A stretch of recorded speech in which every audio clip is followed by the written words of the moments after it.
we've talked about it a couple different times now. I would love to understand, how do you do so much with so few people? How can an organization as large as yours operate and your organization do what it does with only 200 people? Yeah, I mean, there's a couple facets to it, as you would probably expect, Peter. The size of organization is often the size of the demands and portfolio of work to be accomplished in an organization.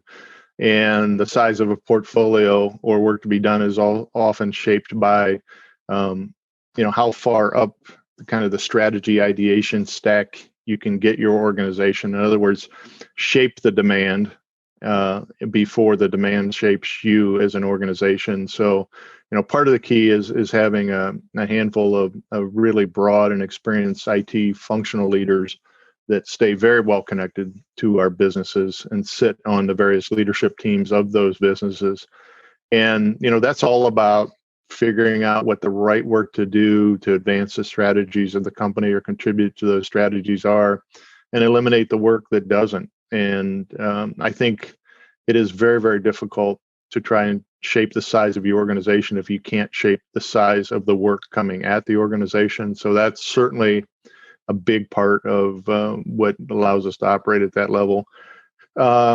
Clearly, you can imagine we use a lot of resources on the outside of our company in order to get our work done. So, those kind of tactical phrases you hear people use, like, be a good teammate, learn how to leverage external resources, et cetera, are really mantras we have to live by. I mean, we really have to get great and be great at getting the best out of our vendor ecosystem, if you will, in order to help us get our work done, have folks to do great work for us and repeat work for us that way. And we've got to have leaders that know how to get the very best out of anybody, regardless of the badge you wear. And then lastly, I would say, I think retention in an organization this small is really important. If you're an organization that has 10,000 IT employees and you lose 5, the chances of those 5 being debilitating to you is, I would think, relatively low.